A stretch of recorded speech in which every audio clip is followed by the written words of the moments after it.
It's really not different from last week because we have such a great turnout. For a lot of teams, this is the first time they're seeing a lot of their guys. For us, I think we had pretty much everyone who's been here. So, yeah, it's really the same thing, to be quite honest with you. Matter of fact, practice was shorter. I gave some guys time off because they worked really hard during OTAs. Mr. Robbie, how much can he pick up with this offense in just 3 days? Just kind of the plays we're installing right now. Obviously he was here a little bit in phase 1, phase 2, so good to get him back and have him move around and pick up whatever we have now, and then obviously hit the ground running in training camp for everybody. Make I guess his tweet that he was considering retirement. I don't pay attention to anybody's tweets. Yeah. So you weren't even told at all? No, I know about it. I'm saying, like, people tweet what they want. Even when I was a college coach for a long time, I've learned I just let things slide. I have great conversations with players. I usually know where they're at with everything. So that one in particular, Matt. I'm not the guy's career. Yeah, I have no. I just deal directly with people. So. Were you breaking him in kind of slowly today? He didn't look like he did much. Yeah, I mean, he hasn't been around, so we're not going to do too much with him. So, I think he came in with a little bit of hip soreness. He's an older player. He's played a long time, so it's just good to get him here, get him moving around, but don't want to do too much with with him. And the guys you gave off today, would you anticipate them doing much all week? On the field, no, I don't. They probably won't do anything all week. They'll, they participated in the walkthroughs and all the meetings. We have, to Will's point, we have a little bit longer meeting time today than we normally do. We have a few more hours. But each guy, we'll take them all kind of one-on-one. There might be some guys that give off tomorrow or the next day, but all these guys, for different reasons for each guy, they'll probably not do anything. Was the idea, though, you said earlier, to sort of reward guys who've worked hard up to this point? Well, we've had lots of other guys who've worked hard, but some of some of these guys, maybe they put a lot of miles on, or if a guy like Corbett, he played late into the year, played through the Super Bowl, and so at positions where I have enough depth. Some guys coming off surgery, like Dante and JC, guys like Chin and Moten, who led the team in practice reps and play reps the last 2 years. So each guy is sort of a different kind of scenario.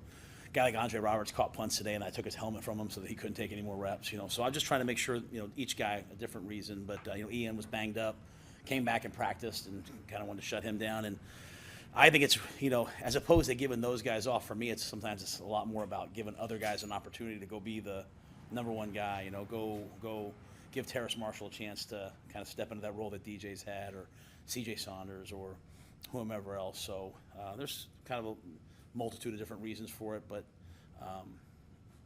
sorry. And like I said, there might be a guy or two in the next couple of days as I look at like the GPS, I might say, hey, let's hold him. And Shaq was in here talking about that and talking about how it's kind of you giving ownership to the players, talking about coaching his own position, getting guys ready. Kind of when it comes to being player driven, is that something that you think you're doing more this year, and what does it take to kind of get to that point 3 years in? Yeah, so JJ Jansen and I have been having great conversations. I think JJ and Greg coach a Little League team together. I don't know if it's older than Little League, I apologize. I don't want to make any kids angry, but they coach a baseball team together. And I think when you're a player and you start coaching, you see, sometimes how difficult it is, how unique it is. Like, you see all the different gambits of it, how many decisions you have to make. And so I'm not giving anyone off and saying, hey, go home. I'm just changing their role and asking guys to coach. Shaq's done a tremendous job all OTAs of coaching guys and helping guys. And so I try to make it hard. I had the crowd noise going, so that's harder to communicate. And I think it's a really good thing for players. You can't do it right off the bat, year one, because guys, they're all learning, right? But you have a guy like Shaq, he's done it twice now. He knows our defense. He can really, really help Brandon Smith or Isaiah Graham Mobley or someone like that. So changing their role on the field, to me, that's not as much even the player-driven stuff's really more to me the locker room and having a team that understands what our standards are, and they have the willingness to uphold those.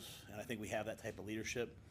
But on the field, you have guys like Shaq who played a lot of football, but guys listen to them, go coach. And it's good for him, and I think it's good for the players. I think we've asked you about this, but I just want to ask again. Have you noticed a difference at all in C.J. Henderson being this is his second year, maybe getting used to people? I know Shaq said he's talking more. Dante said it too.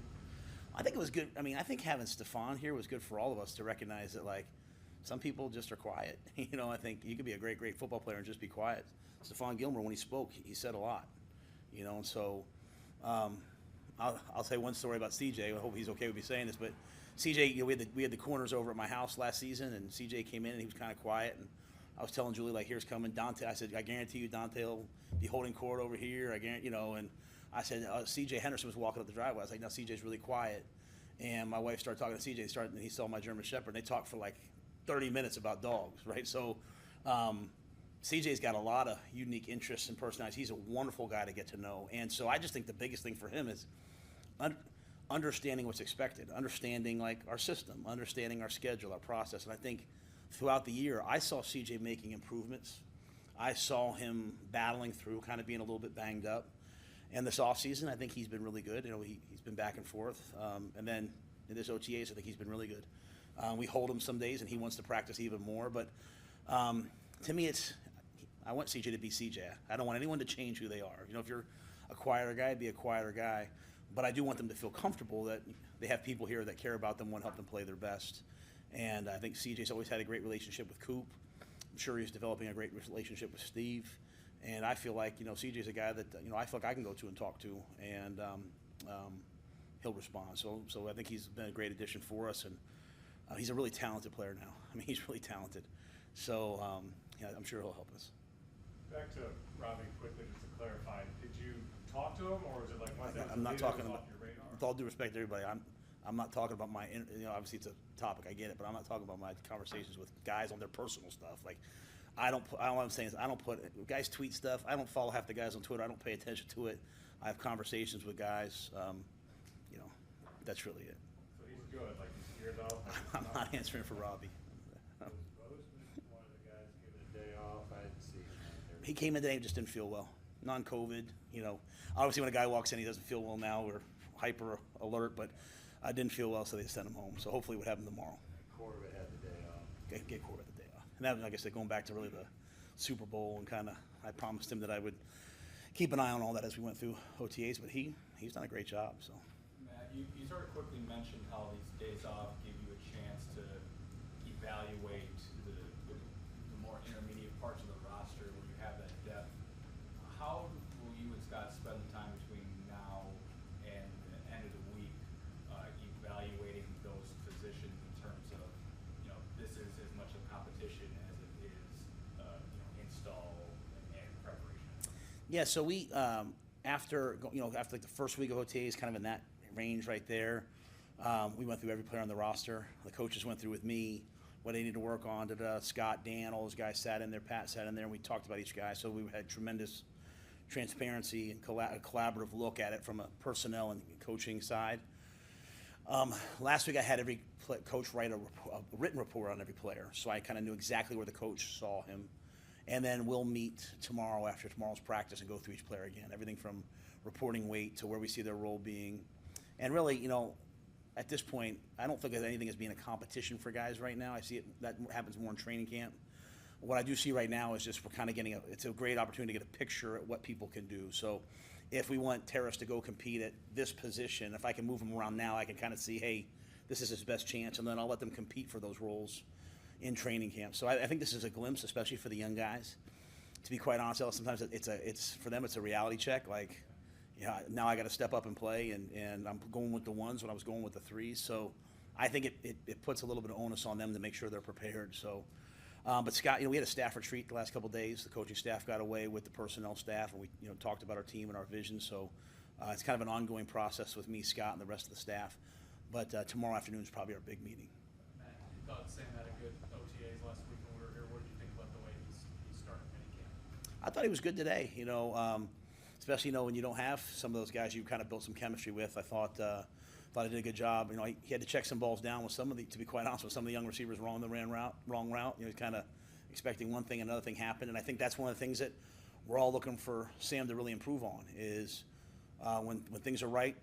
A lot of quarterbacks can play at a high level. It's who can, when things go wrong, either make a play or minimize the bad plays. And so I think we've seen Sam play with a lot more poise, which is great, and a lot more confidence. I think Ben demands a lot out of him. Sean demands a lot out of him, and he's answered that call. So it was day one. As you guys saw, there weren't a tremendous amount of team periods after 4 or 5 days off.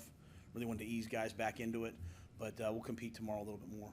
Would you talk to Matt Rhule, either coming in to the season when you drafted him now, where you're like, listen, this is what we need you to do, ignore all the fans, what they want, or ignore like all the noise, here's what the expectations are, and here's what you need to achieve today or during OTAs going into training camp? Yeah, probably not necessarily those exact words, but I think we've been very transparent with him of, it's really our message to everybody. When I say process, and people sometimes look at me like I'm nuts, but like it's really just like attack today and focus on today, and don't worry. I can't predict tomorrow, and I can't do anything about yesterday. Just worry about really if you came to the team meeting today, was my message like, hey, we're mandatory minicamp. We have to take a step as a team. Don't think about vacation. Stay in the moment. So that's what we've been talking about with Matt. Coach McAdoo and those guys are all over him, in a good way. They're really pushing him to learn. And so he has a good spirit, a good demeanor about him when he walks through the building. And I think he understands that there's no timetable for him. There's no timetable for anybody. There's no, hey, you're sitting a year, or hey, you're playing first game. There's your job's to get ready.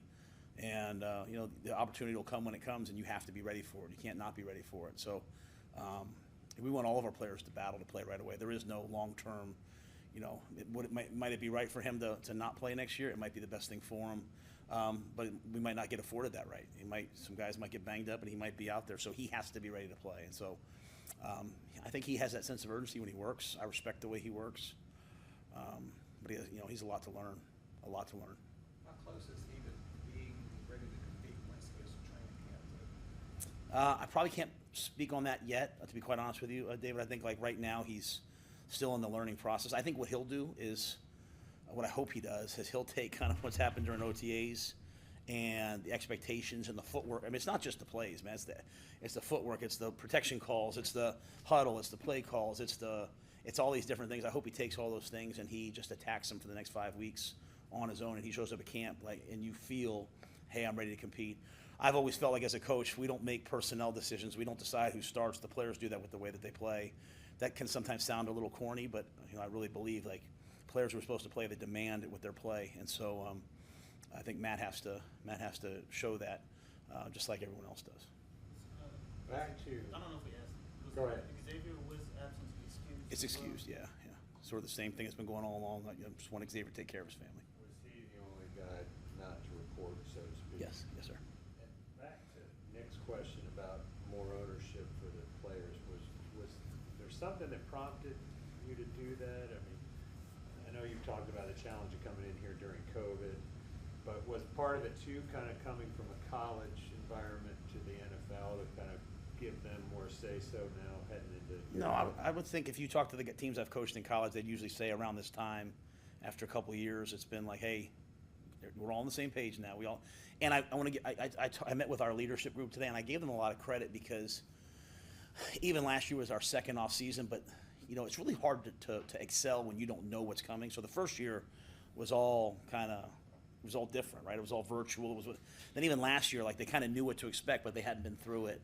I think what you see now is, you see a group of guys who, when a guy jumps off sides, I don't have to be the loud screaming, stop jumping off sides. I got, the players will say, hey, you're out, next guy in. And so sort of a standard that they've established. And so, as a head coach early on, you have to sort of set the standard and you have to set the expectation level. You hope you have assistant coaches who back it. You hope you have players who accept it. But, I'm blessed that I have guys like Shaq Thompson and that I have guys like even young players like, Jeremy Chin, J.C. Horn, Dante Jackson, Frankie Louvu, Taylor Moton, obviously Christian McCaffrey, DJ Moore, many, many more. I'm blessed that I have guys like that who we've been together for 2 years. They know what we want. They know what we expect. And they're like, Coach, I got it. We'll handle the locker room. We'll handle all these things. You handle the football. And, as a football coach, that's really all you want, right? I just want to do football. I don't care anything else about just how we do the football. And so it all kind of started. I think I've told you guys the first day of OTAs, or phase one really. I went out to dinner when we got back with all those veteran guys and said, hey, let's talk about, what kind of team we're going to be and what direction we're going to go. And guys like Shaq, Shaq came in to meet with me and was like, hey, Coach, turn it over to me. Turn it over to us. We'll do it. So they want it. I want them to do it. And so to me, it's a wonderful thing, but it's all part of a progression that has to happen, and I'm really proud of them for doing it, and it makes me feel good to, to give that away. How many guys were in that training? It's a great question. I think maybe 10. Your house or Joe? No, we went to Snake 48. I got Mr. Tepper to give me the company card. And then, but then there's other guys, that kind of oscillates, right? Then we add in a young guy like J.C. Horn, and, then guys like Corbett and Hecker, come, so it's just not going to be one group. It's got to be a whole different group. And I really believe that there's power in diffused leadership. It's like, we don't have to have one guy that's the voice of the team. If we have that, that's great, but you might have some, guy like Shaq that, likes to do it this way, and Christian might like to do it this way, but at the end of the day, if the standards have to be the same. And when I say standards, just how we prepare, how we practice, how we play. And so I think they are a pretty good brotherhood. They kind of see things the same way. We don't have a bad guy in that locker room.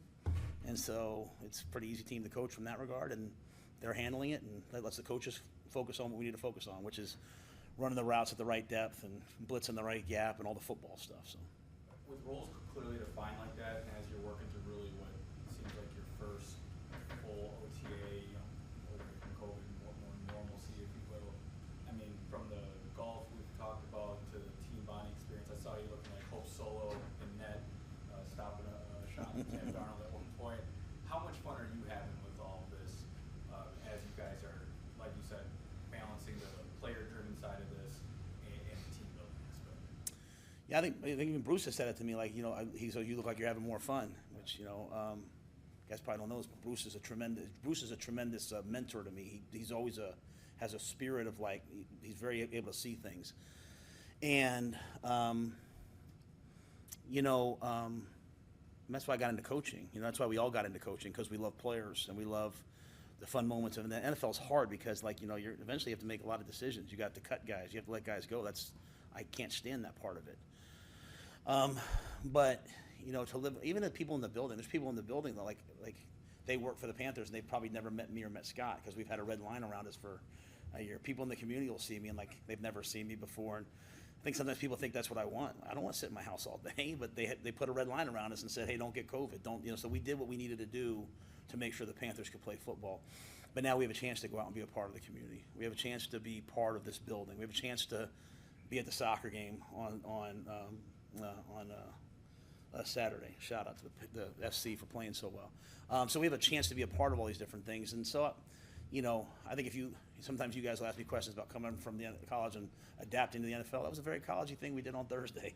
And we saw a lot of guys that liked it and a lot of guys that were excited about it. So, we have a great group, and they just like fun things. And so we competed at that.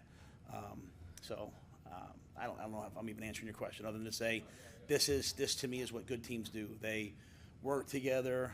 Every once in a while they go dine together. They hang out together. As the head coach, I'm not always going to be the most fun guy. Everyone's not always dying to hang around the head coach, but when I have a chance to be around the guys, it's important that I take advantage of it. But like I said, I'm blessed that I have a group that I can go to and say, hey, here's our issue, here's our problem, how do we fix it? And they're giving me tremendous feedback. Spinning off of that question, we were talking about this last night. It's such an analytic-driven sport now. What do those days, like Panthers Field Day, bring to a team that you just cannot measure with analytics? What is it? I mean, it's like anything else. I mean, it's anything else in life. Everything's about relationships. Everything in life is about all of us bringing the most out of each other, sacrificing for each other, giving of each other, caring about each other. I mean, that's all it is. And it's not about my relationship with the players.